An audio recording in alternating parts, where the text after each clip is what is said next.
7 और जीमेल पर हमें मेल करें missioncrimefreeindia@gmail.com, क्योंकि ये मिशन है क्राइम फ्री इंडिया बनाने का।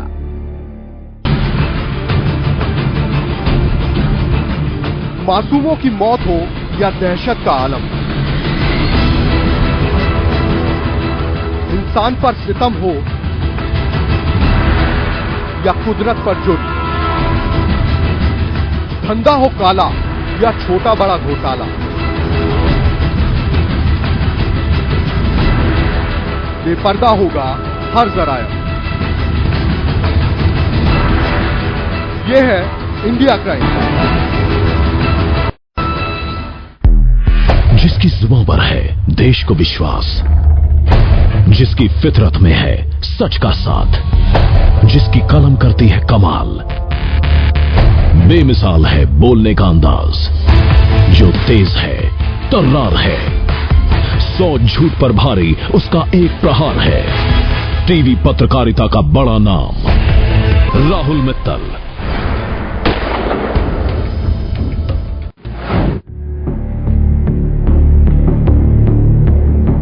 क्रिमिनल्स को हम अदालत तक पहुंचा देते हैं या कोई बेगुनाह है वो अदालत तक पहुंच जाता है, तो अदालतों में मुकदमे इतने ज्यादा हैं कि उन क्रिमिनल्स की या कहना चाहिए कि मुल्जिमान की अक्सर जिंदगी का बड़ा हिस्सा वो सलाखों के पीछे, जेल के पीछे कट जाता है। बाद में फैसला आता है तो पता चलता है कि वो बेगुनाह था या उसने क्राइम किया था। तो इस चीज को अलग के लिए ये जरूरी है कि हमारा जो जुडिशरी सिस्टम है उसमें रिक्वायरमेंट के हिसाब से अदालतें हों, जजेस हों, ट्रायल कोर्ट हो, फैसले टाइमली हों, जल्द से जल्द फैसले हों, जिससे बेगुनाह सजा ना पाए और गुनाहगार सजा से बच ना सके। क्राइम फ्री के लिए तो का स्तर अच्छे से बढ़ाया जाए और बेरोजगारी जो लोग हैं इन लोगों को रोजगार, कम से कम रोजगार में बहुत विशेष ध्यान दिया जाए, जिससे शिक्षित जो लोग हैं वो सड़कों पर इधर उधर ना घूमें। सरकार ने जो कदम उठाया है वो तो अपने आप में एक सफिशिएंट कदम है, बाकी जनता को जागरूक होना चाहिए इस मुद्दे पर। जब जनता किसी काम के लिए जाती है तो वो ये ऑफर ना करे कि साहब मुझसे ये ले लीजिए और मेरा काम कर दीजिए। वो नियम कायदे में आदमी को कहे, जो कर्मचारी उनसे मांगता है उसके लिए पूरी सेल बनी हुई है, आप कहीं भी शिकायत कर सकते हैं। अगर ऐसी कोई दिक्कत आती है तो उसके लिए शिकायत करें। कुछ भी, जनता जब तक जागरूक नहीं होगी भ्रष्टाचार समाप्त नहीं होगा। मोदी जी ने जो नोटबंदी का जो फैसला लिया है, 1000 के और 500 के नोट हैं, तो वो भी एक क्राइम खत्म करने के लिए बहुत अच्छा फैसला। और बाकी भ्रष्टाचार जितने भी सरकारी कर्मचारी हैं उनमें काफी हद तक सही भी हैं, और जो भ्रष्ट हैं उनके गवर्नमेंट को जांच करवानी चाहिए, जिससे बड़े बाबुओं पे अंधाधुंध पैसा लोकरे भी भरे हुए हैं और घरों पे भी बहुत मोटा पैसा है, जिससे कि एक एक अफसर कई 10 प्लाट लेके उस जमीनों में इन्वेस्ट कर रहा है पेमेंट, और उस पर भी गवर्नमेंट को ध्यान देना चाहिए। हमारे साथ जुड़ें, फेसबुक पर हमारा पेज लाइक करें mission crime free India, Twitter पर हमें फॉलो करें @crimefreeindia7 और जीमेल पर हमें मेल करें missioncrimefreeindia@gmail.com, क्योंकि ये मिशन है क्राइम फ्री इंडिया बनाने का।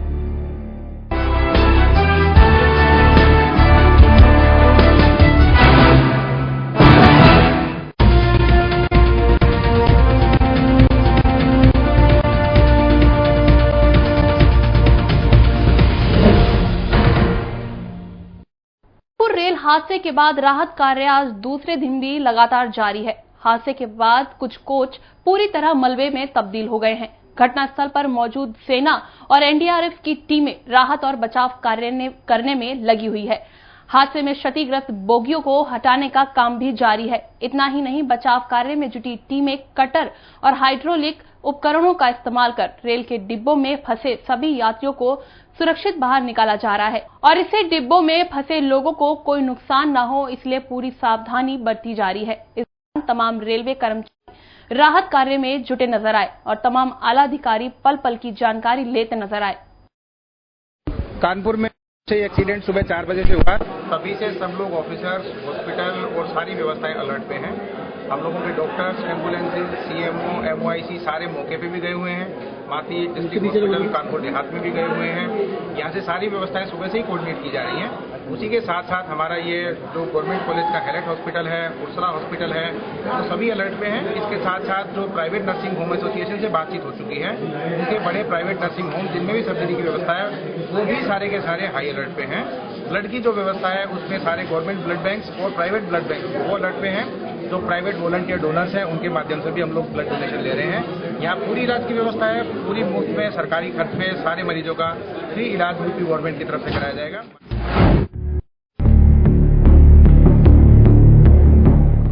उत्तर प्रदेश के कारगिल शहीद गांव नवाबगंज में एक अकादमी की ओर से ऑल इंडिया कबड्डी का आयोजन किया, जिसका शुभारंभ उत्तराखंड के सीएम हरीश रावत ने किया।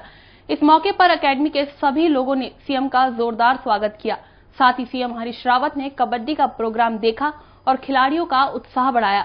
जीते हुए खिलाड़ियों को सीएम हरीश रावत ने पुरस्कार देकर सम्मानित किया और खेलों को बढ़ावा देने के लिए नवाबगंज गांव में ग्राउंड के लिए 20 लाख रुपए देने की घोषणा भी की। जहां एक तरफ हरीश रावत ने खेलों को बढ़ावा देने की बात कही, वहीं दूसरी ओर काले धन पर भी अपनी सफाई दी। हरीश रावत ने काले धन पर कहा कि हम काले धन के खिलाफ हैं, आतंकवाद के खिलाफ, इसमें हम केंद्र सरकार के साथ हैं, मगर जनता की कठिनाई नहीं बढ़नी चाहिए। इस समय नोट नहीं है और मैं तो ये भी नहीं समझ पा रहा हूं कि 1000 के नोट से तो काला धन बढ़ रहा था, 2000 के नोट क्या सफेद हो जाएगा। कहीं कहीं पर ऐसा लगता है कि सरकार ने फैसले लेने में जल्दबाजी कर दी है। जनता परेशान है। हम काले धन के खिलाफ, आतंकवाद के खिलाफ लड़ाई में सरकार के साथ हैं, मगर जनता की कठिनाई नहीं बढ़नी चाहिए। ये समय नोट है नहीं और मैं ये भी नहीं समझ पा रहा हूँ कि 1000 के नोट से तो काला धन बढ़ रहा था, ये 2000 का नोट से क्या सफेद हो जाएगा, ये भी नहीं समझ पा। कहीं कहीं पर सरकार जो है जो फैसला लिया है, ऐसा लगता है थोड़ा जल्दीबाजी।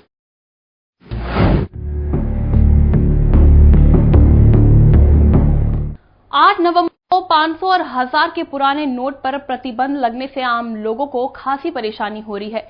इस फैसले के विरोध में कई विपक्षी पार्टियां भी केंद्र सरकार का घेराव कर रही है, जिसके चलते कांग्रेस में हाथरस के तालाब चौराहे पर मोदी सरकार के खिलाफ जमकर धरना प्रदर्शन किया। कांग्रेस ने कहा कि नोटबंदी के चलते बहुत सी जगहों पर लोगों की मौत हो रही है, लेकिन केंद्र सरकार को इस बात से कोई फर्क नहीं पड़ता। साथ ही कार्यकर्ताओं ने आगे भी नोटबंदी के खिलाफ आंदोलन करने की बात कही है। नोटबंदी के खिलाफ तत्काल जो इन्होंने नरेंद्र मोदी ने तुगलकशाही फरमान सुनाया है, बंद किया जाए। उत्तर प्रदेश कांग्रेस कमेटी ने निर्देश दिया है। आज और शहर में आज हम इस नोटबंदी के खिलाफ खड़े होंगे और आज हमारे साथ तमाम साथी यहाँ मौजूद है। हमारे प्रदेश संगठन सचिव भाई राजेश जीवन जी भी यहाँ मौजूद हैं। हमारे शहर कांग्रेस कमेटी के संघर्ष करेंगे और लगातार कर रहे हैं। पहले हमने बैंकों में जाके उन गरीब, पहले हमने सोचा और राहुल गांधी जी जानते हैं, गाना ने दिलवाई है, वो राष्ट्रपिता महात्मा गांधी ने दिलवाई है। इसलिए ये पौधा जब इस कांग्रेस पार्टी के नेताओं ने लगाया है तो वो इसमें तेजाब डालने का काम नहीं कर सकते और मोदी जी इसमें तेजाब डाल रहे हैं, इस देश को नष्ट कर रहे हैं और इसका लगातार हम विरोध करते रहेंगे। हमने आम आदमी के लिए जाकर चाय और पानी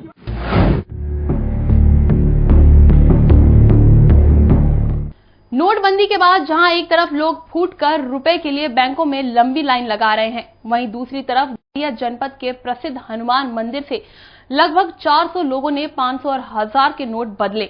इस दौरान लोगों की भारी भीड़ जमा हो गई। भीड़ को देखकर पुलिस भी मौके पर पहुंच गई। बता दें, ये शानदार पहल की है जिले के छोटे व्यापारियों ने। छोटे नोट मिलते ही महिला सहित सभी लोगों के चेहरे खिल उठे, लेकिन जैसे ही लोगों को पता चला कि हनुमान मंदिर के पास पुराने 1000 और पुराने 500 के नोट बदले जा रहे हैं, वैसे ही मंदिर परिसर में हजारों लोगों की भीड़ जमा हो गई। वहीं पैसा बदलने वाले आयोजक मंडल का कहना है कि जब से मोदी सरकार ने पुराने नोट को बंद किया, तब से बैंकों और एटीएम मशीनों पर भीड़ जमा हो रही है, जिसके कारण कई प्रकार के विवाद भी हो रहे हैं। इसलिए वो मोहल्ले मोहल्ले में जाकर छोटे नोटों को कलेक्ट कर रहे हैं और जरूरतमंदों को बांट रहे हैं। बहुत अच्छा है, ताकि महिलाएं काफी परेशान थी, हमारे पास भी चेंज नहीं था, हम भी परेशान थे। मैं उनको 10 का चेंज गड्डी ली हूँ, 1000 दी हूँ, तो 10 का चेंज ली हूँ। मैं धन्यवाद देती हूँ। नोटबंदी को देखते हुए हम व्यापारीगण और हम अपने वार्ड के बच्चों से गुल्लक वगैरह फोड़ के ये लगभग 2.5 से 3 लाख रुपया कलेक्ट किए हैं और सबको 500 से 1000 रुपया हम लोग वितरण कर रहे हैं।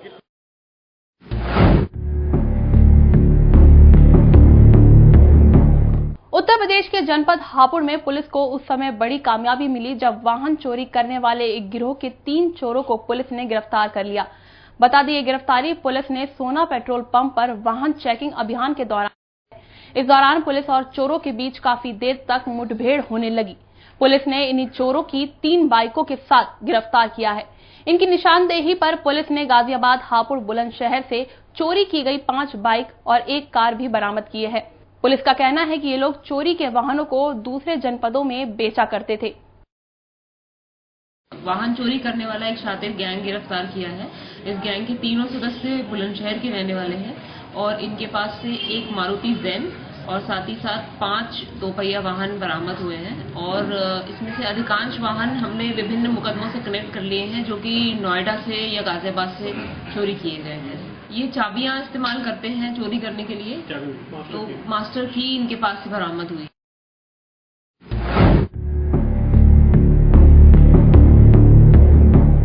कानपुर थाना काकादेव के रहने वाले 2 युवक बाइक से अपने घर को जा रहे थे, तभी एक पीछे से आए अज्ञात वाहन ने उनकी बाइक में टक्कर मार दी। बाइक सवार दोनों युवकों को घायल अवस्था में अस्पताल भर्ती कराया गया, जहां उन्हें डॉक्टरों ने मृत घोषित कर दिया। वहीं मृतकों के परिवार का रो रो कर बुरा हाल है। फिलहाल पुलिस मामले की जांच कर रही है। पता चला कि एक हो गया है तो मैं चला आया, दौड़ते हुए ड्यूटी से सीधे आया तो पता चला मम्मी यहाँ पे, मम्मी के लिए अंदर नहीं जाने थे। मैंने भैया दिखा दे तुमको एक बार, और कोई बात नहीं, बस यही नहीं आया कि भाई देख लो ना बाइक को। कौन थे? पता नहीं कौन था। एक गाड़ी चला रहे बाइक पे, एक लड़का और था, उसमें चले आए अपने आराम से। एक्सीडेंट हो गया, पता नहीं कैसे क्या मैटर हुआ उनको पता ही नहीं है, चले आए। तो मुझे जानकारी ये मिली है कि ये लोग जो हैं 2 लोग थे और बाइक से जा रहे थे और दादा नगर में टक्कर पड़ गई है और इनको डायल 100 की गाड़ी से पुलिस वाले यहाँ आए हैं, क्योंकि अभी आप लोग देख रही हैं कि रेल वाला एक्सीडेंट हुआ है और यहाँ इमरजेंसी की भी हालत थोड़ी सी खराब चल रही है और हमारी पूरी विंग लगी हुई है कि मतलब जितना मदद हो सके मदद कर रही है। तो उनके परिवार वाले उनको समझाने की कोशिश अभी हम लोग कर रहे हैं, तो वही बहुत ज़्यादा दुखी हैं।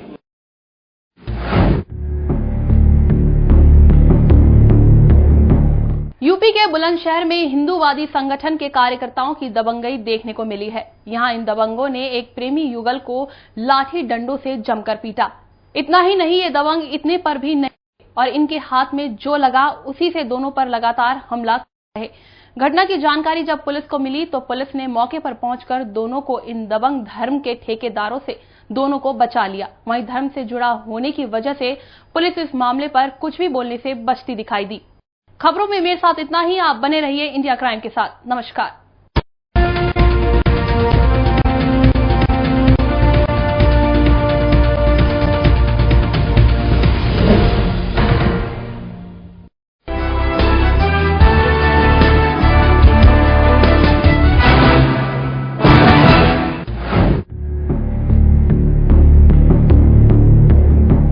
बहुत ही अच्छी मुहिम छोड़ी है इंडिया क्राइम ने और मेरा मानना यह है कि इस मुहिम को सफलता की तरफ ले जाने के लिए हर आदमी को अपनी तरफ से योगदान देना पड़ेगा। एक बहुत छोटा सा एग्जाम्पल है कि अगर जब हम गाड़ी में जा रहे हैं हम देखते हैं कि रेड लाइट है बट उस रेड लाइट को जम करके आगे चले जाते हैं। ये इस तरह की ईमानदारी हर आदमी को एक निश्चय लेना पड़ेगा कि उसका भी कुछ ना कुछ कर्तव्य बनता है और ये सिर्फ किसी न्यूज पे छोड़ के, इंडिया क्राइम पे छोड़ के, भारत की सरकार पे छोड़ के ये जिम्मेदारी, ये काम नहीं चलेगा और ये हर एक को इस पे प्रयास करना पड़ेगा। बहुत बहुत शुभकामनाएं इंडिया क्राइम को इस मुहिम के लिए। इसकी मुहिम जो है वो निरोधात्मक होनी चाहिए। जैसे आप देख रहे हैं साइबर क्राइम की आजकल बात होती है, उसके लिए तमाम किस्म के हैं। आप अपना पासवर्ड रखिए, आप अपनी और सब एहतियात बरतिए, या घरों में हम लोग ताले लगाते हैं, खिड़कियों में ग्रिल लगाते हैं। ये जो निरोधात्मक उपाय हैं अल्टीमेटली यही अपराध की तरह से उसमें रखेंगे, कंट्रोल में रखेंगे। अपराध एक बार हो जाए उसके बाद उसको पकड़ के उसको फांसी दे के ये करके हम अपराध को खत्म करना चाहें वो नहीं होगा। नीति का शुद्धिकरण जो है वो आवश्यक है। जब तक और राजनीति का शुद्धिकरण कोई एक व्यक्ति नहीं कर सकता है। शुद्धिकरण के लिए समस्त समाज को खड़ा होना पड़ेगा, सब लोगों को खड़ा होना पड़ेगा। क्राइम मुक्त तो ऑटोमेटिक हो जाए जब सब लेन देन बैंक से हो जाएगा। अगर किसी के आदमी को 10 रुपए की जरूरत तो बैंक से ला के लेगा, जिसको हमें खाने की जरूरत है तो ऑर्डर वहां से होगा। तो जब आदमी का सारा सिस्टम नहीं हो जाएगा तो क्राइम तो होने का ही नहीं, घर में पैसा रहने का ही नहीं पब्लिक के, फिर क्राइम कहाँ हो जाएगा। लेकिन ये है कि उसको चिन्हित करके ऐसे लोगों को भी जो क्राइम करते हैं, बड़े बड़े जो क्राइम कराते हैं और क्राइम करते हैं, उनको जेल के साला को। जो एक तो मोदी जी ने जो ये 500 और 1000 का नोट बंद किया है, इससे तो आधा क्राइम और भ्रष्टाचार इससे खत्म हो जाएगा। और बाकी तो देखो सराहनीय मोदी जी जो काम कर रहे हैं, सराहनीय काम कर रहे हैं। मैं इंडिया क्राइम को एक धन्यवाद देता हूं कि यदि मुहिम छेड़ी है तो ये बड़ी अच्छी बात है। यदि आप आम आदमी, मेरे जैसे आम आदमी से भी पूछ, मेरा ये पक्ष है, जैसा भी हम सुन रहे हैं, भी रहे हैं, पढ़ते भी हैं कि जो पुलिस का जो पक्ष है उसमें जो संस्मरण पढ़ते हुए मैं देखता हूं, क्योंकि मैं उसी कार्यक्रम में आया हुआ हूं, कि वो जो कहते हैं कि जब केस डायरी लिखते हैं, आम लिखते हैं, तो एक उनको सत्ता को भी संतुष्ट करना होता है, और सत्ता को संतुष्ट करते हुए वो लोग मेरे जैसे सामान्य आदमी को असंतुष्ट कर देते हैं, और क्राइम बढ़ने का ये एक भावनात्मक कारण भी है। तो यदि व्यवस्था कुछ ऐसी कर सके हम लोग कि जो एक मानवीय पक्ष लेते हुए और उसको आम आदमी कष्ट में ना आए, तो क्राइम धीरे धीरे घट जाएंगे। बहुत बड़ा प्रश्न है अपने आप में, बहुत अच्छी बात है अगर इस तरीके की बहस जनता के बीच में जा रही है, तो हो सकता है कुछ सकारात्मक बदलाव आए। अब आज की जो भारत की प्रधानमंत्री हैं वो वैसे ही बहुत आमूलचूल परिवर्तन के पक्षधर हैं, ऐसा भी अब हाल फिलहाल के इतनी जो हल्ला हो रहा है उससे लग रहा है।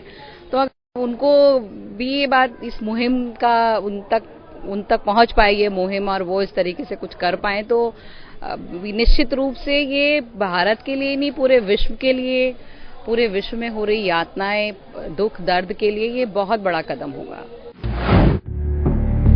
अगर पुलिस का व्यक्ति निष्पक्ष होकर के ईमानदारी से अपना काम करिए तो क्राइम में आधे से ज्यादा अपने रुकावट आ जाएगी। झूठे मुकदमों में फंसाना और झूठे मुकदमों में जो है, और अपनी ईगो को कम करते हुए जो भी पुलिस का क्रोध को अपने कंट्रोल में रखते हुए और जन भावना रखेगा, तो वो अपने आप ही क्राइम में बहुत आ जाएगी, और उसी में जनता को सहयोग देना पड़ेगा। हमारे साथ जुड़ें, फेसबुक पर हमारा पेज लाइक करें, mission crime free India. Twitter पर हमें फॉलो करें @crimefreeindia7, और जीमेल पर हमें मेल करें missionfreeindia@gmail.com, क्योंकि ये मिशन है क्राइम फ्री इंडिया बनाने का। क्राइम के खिलाफ इस मुहिम में कामयाब हुए हम। अब न अपराध न अत्याचार सहेंगे, हर खबर पर नजर रखेंगे हम। अब हर अपराध के खिलाफ हम लड़ेंगे। देहरादून जल निगम के अधिकारी के बड़े भ्रष्टाचार को इंडिया क्राइम ने किया उजागर। जब हम जागेंगे तभी तो देश को हम जगा पाएंगे। इंडिया क्राइम ने किया पीलीभीत की कातिल डॉक्टर का पर्दाफाश। ऐसे ही तो हम क्राइम फ्री इंडिया बना पाएंगे। इंडिया क्राइम ने किया भ्रूण हत्या करने वाले नर्सिंग होम का पर्दाफाश। देश की आवाम ने अब ठाना है, लाश की आंखें गायब हुई, कहां हुई, कैसे हुई। सुबह जब परिजन आए उन्होंने देखा तो इसमें से दोनों आंख नदारत पाई गई। क्राइम फ्री इंडिया हमें मिलकर बनाना है। हमारे साथ जुड़ें, फेसबुक पर हमारा पेज लाइक करें mission crime free India. Twitter पर हमें फॉलो करें @crimefreeindia7, और जीमेल पर हमें मेल करें missioncrimefreeindia@gmail.com, क्योंकि ये मिशन है क्राइम फ्री इंडिया बनाने का।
स्वागत है आपका एक बार फिर से इंडिया क्राइम के खास शो जनाक्रोश में।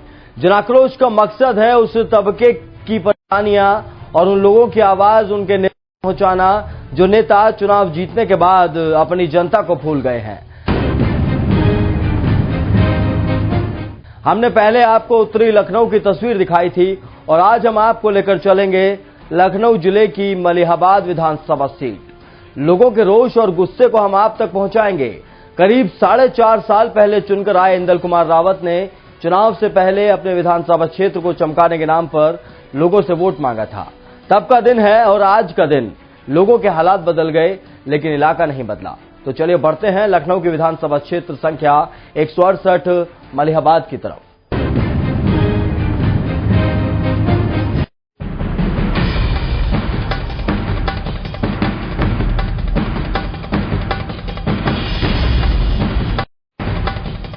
लखनऊ जिले का मलिहाबाद विधानसभा क्षेत्र संख्या 168। विधायक का नाम इंदल कुमार रावत, समाजवादी पार्टी। जी हां, करीब 4.5 साल पहले चुनकर आए इंदल कुमार रावत ने चुनावों से पहले अपने विधानसभा क्षेत्र को चमकाने के नाम पर लोगों से वोट मांगा था।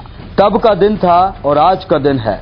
लोगों के हालात बदल गए लेकिन इलाके के हालात जस के तस बने हुए हैं। आइए जानते हैं विधायक इंदल सिंह रावत से कितने खुश हैं उनकी विधानसभा के लोग।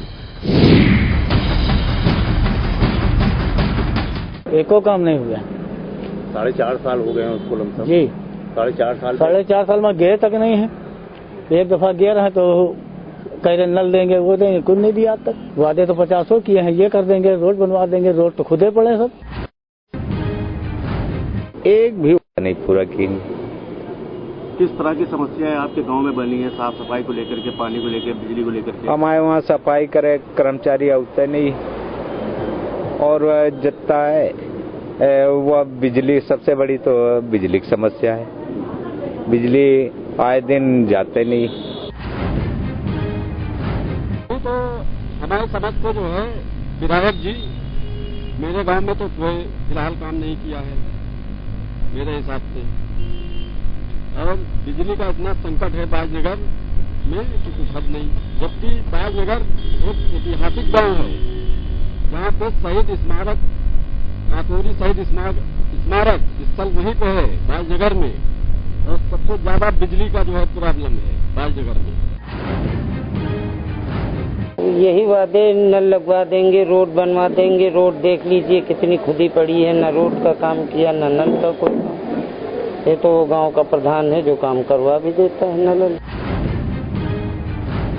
मगर ये विधायक कुछ नहीं की, नहीं रत्ती भर काम नहीं की। नहीं जब चुनाव लड़े थे तो तब तो जनता से तमाम तरह के, अरे तमाम की न कहा रहा थे और कुछ न, और लोग देखे नहीं आवा है। और बताओ चुनाव में यहाँ तो ये कि वाट मांगे आ जाए तो लुलवा रह जाए, तब बताओ खाली मांगे।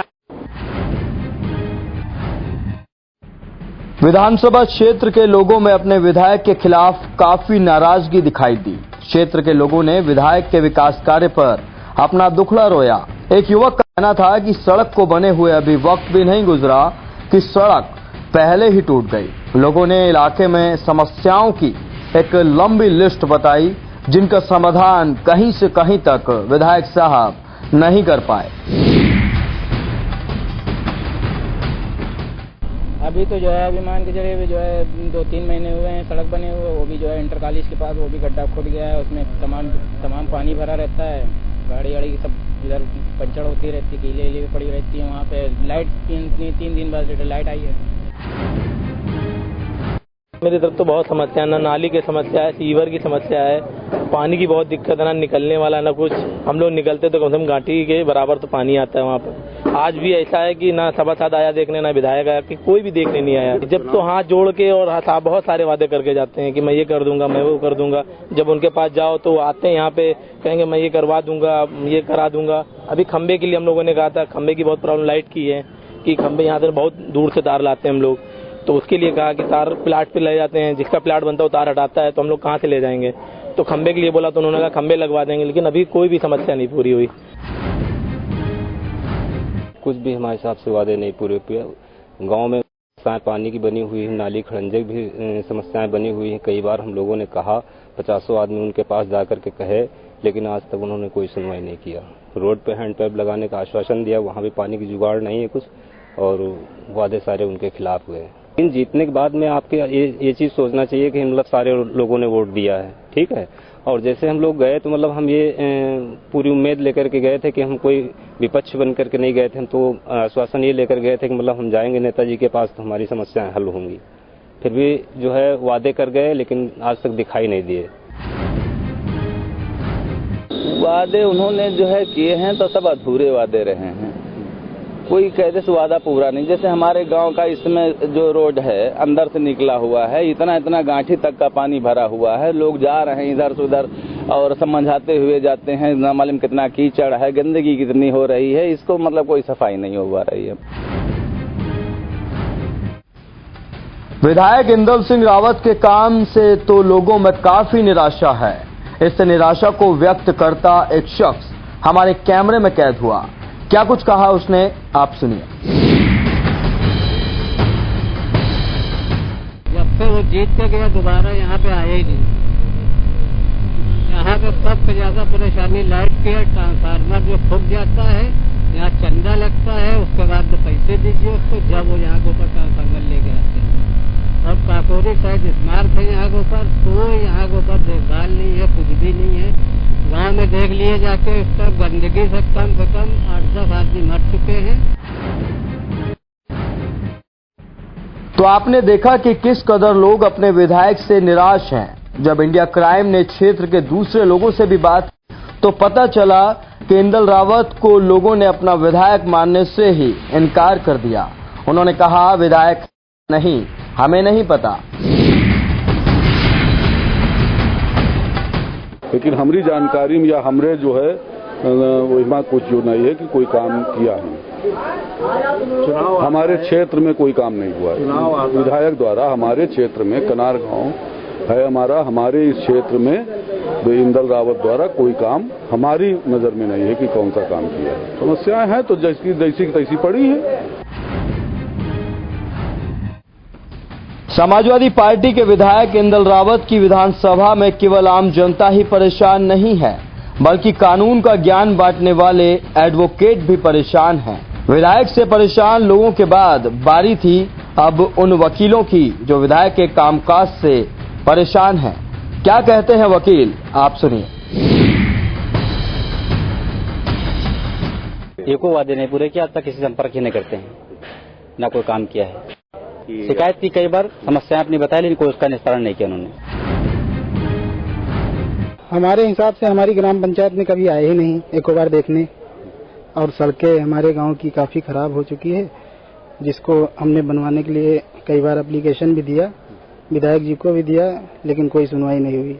कई नलों की आवश्यकता है, हमारे गांव में पानी की समस्या काफी है, लेकिन कभी उस पर कोई विचार नहीं किया है। हमारे गांव में बहुत सारी समस्याएं हैं, विकास नहीं हो रहा, जर्जर जो है सड़कें हैं, और पानी की भी बहुत बड़ी समस्या है। वादे पर वादे करते रहते हैं, जनता से वोट ले लेते हैं, उसके बाद फरार हो जाते हैं, जनता के बीच आते ही नहीं है।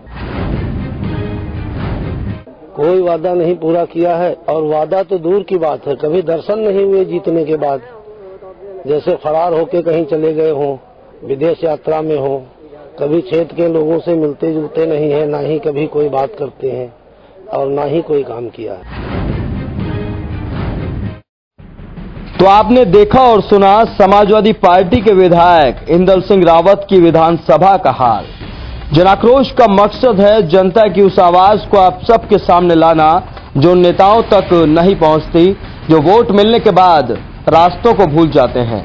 जिस जनता से वो वादे करके विधानसभा पहुंचे थे, उस रास्तों को भूल जाते हैं, उस जनता को भूल जाते हैं। सवाल है कि वोट मांगने और लोगों को बेवकूफ बनाने की राजनीति कब तक चलती रहेगी, और कब तक जनता यूं ही एक कामचोर विधायक को विधानसभा में चुनकर भेजती रहेगी।